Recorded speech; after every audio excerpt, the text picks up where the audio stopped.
Nah, cara menilainya seperti ini teman. Jadi pertama teman-teman itu power distance. Kalau power distance tuh ini teman-teman. Biasanya adanya perbedaan antara hierarki yang tua dan yang muda, terus jabatan, misalkan dia bos kita harus begini gitu ya, karyawan di bawah itu harus begini untuk ya. Kalau mungkin ini teman-teman bisa relate ya, kalau pada pakai grup WhatsApp ya, pakai WhatsApp biasanya kalau bos tuh suka kasih emoticon begini, kalau bawahan kasih emoticon begini, itu kan udah kelihatan banget hierarkinya ya, bawahan mau begini-begini semua kalau mirip siap bos gitu. Tapi kalau bos biasanya begini, itu udah kelihatan hierarkinya tuh seperti itu. Nah terus biasanya di negara-negara, kalau paling gampang teman-teman bisa lihat di struktur untuk di militer itu berarti hierarkinya sangat-sangat tinggi sekali ya, antara yang atasan dan bawahan itu benar-benar beda. Yang paling bawah harus mengikuti instruksi yang atas, itu udah hierarki. Jadi power distance-nya itu gap-nya kelihatan banget beda. Sedangkan ada di beberapa negara yang low, rendah power distance-nya, ya atasan dan bawahan itu nggak kelihatan gitu. Itu hanya sebagai profesi gitu ya. Orang tua dan anak itu tidak terlalu beda jaraknya gitu ya, karena mereka tidak terlalu tinggi untuk power distance. Oke. Yang kedua adalah individualism versus collectivism. Oke. Individualism adalah negara yang fokus kepada diri sendiri aja gitu. Tapi bukan artinya mereka tidak menolong sesama ya, enggak. Tapi kita lebih mengarah ke fokus diri sendiri.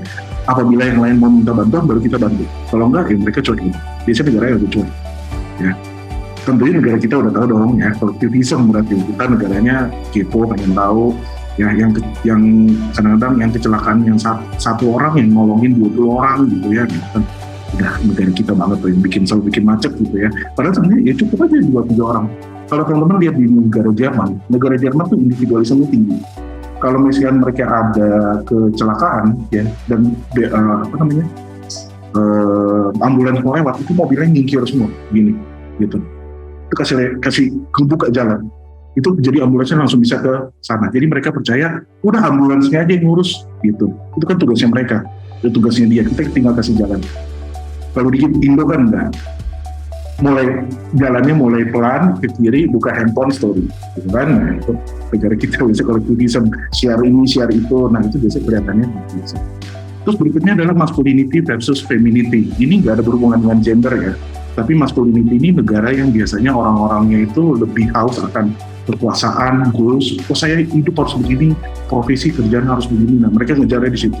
Tapi kalau femininity itu lebih yang kayak nyantai, lebih arahin ke quality of life, kesehatan nomor 1 gitu ya. Jadi mereka nggak ada lembur tuh biasanya nggak boleh kayak gitu. Nah lebih ke kesehatan. Sabtu Minggu di beberapa negara kan sekarang lagi mengatur kerja itu 4 hari doang. Nah itu berarti negara yang quality of life-nya tinggi atau femininity ya. Berikutnya adalah negara yang uncertainty avoidance ya. Maunya menghindari ketidakpastian. Nah, contohnya Jepang. Ya, Jepang benar-benar mau menghindari ketidakpastian. Saya lupa, bukan suku bunga ya, tapi bunganya mereka itu 0,00001 lagi. Ibaratnya inflasi di negara mereka itu sangat kecil sekali lah gitu. Jadi dulu pisang goreng harganya 100 perak, sampai sekarang 100 perak gitu. Makanya kalau yang saya tahu ya gitu, kayak di Jepang itu kan makanya taruh uang di bank itu malah minus ya bayar. By the way kita juga ya sebenarnya kita udah mulai kalau kita nabung di bawah 100 juta ya berapa ya kan nggak dapat bunga ya gitu. Jadi kita dipotong admin malah berkurang gitu. Nah jadi mereka negaranya benar-benar ingin satu kepastian. Tapi ini yang membantu negara mereka adalah ketika negaranya itu terjadi kemarin ya kasus tsunami yang udah cukup lama itu, mereka bangun ekonominya dengan cepat sekali karena mereka mau semuanya serba pastian, semua tuh benar-benar harus tahu takutnya itu semua gitu ya. Tapi ada juga negara yang ya udah kita lihat hari esok seperti apa gitu ya. Teman-teman di sini bukan masalah benar atau salah, mana yang lebih bagus mana yang enggak gitu ya, tapi ini lebih negaranya condong kemana aja sih ya. Oke. Terus berikutnya adalah long term orientation. Ini negara yang melihat lebih jauh ke depan. Kalau yang short term ya mereka ya lihat aja hari ini gitu ya, jadi based on itu aja. Kalau long term mereka lebih melihatnya ke hari depan gitu ya. Jadi mereka sudah persiapkan misalnya kayak teman-teman di sini pendidikan anak, tabungan pendidikan anak, terus asuransi jiwa apa, nah itu biasanya kayak gitu. Tapi di negara-negara ada yang dengan short term ya mereka biasanya ya udah hari ini lakuin ini, besok ya besok gitu, udah kita lakuin aja ya. Gitu. Dan yang terakhir adalah Dan yang terakhir adalah untuk indulgence, ini baru ya. Tapi indulgence itu adalah orang yang lebih suka self reward lah kalau saya ngomongnya gitu. Kalau restraint itu kita lebih yang mengekang diri.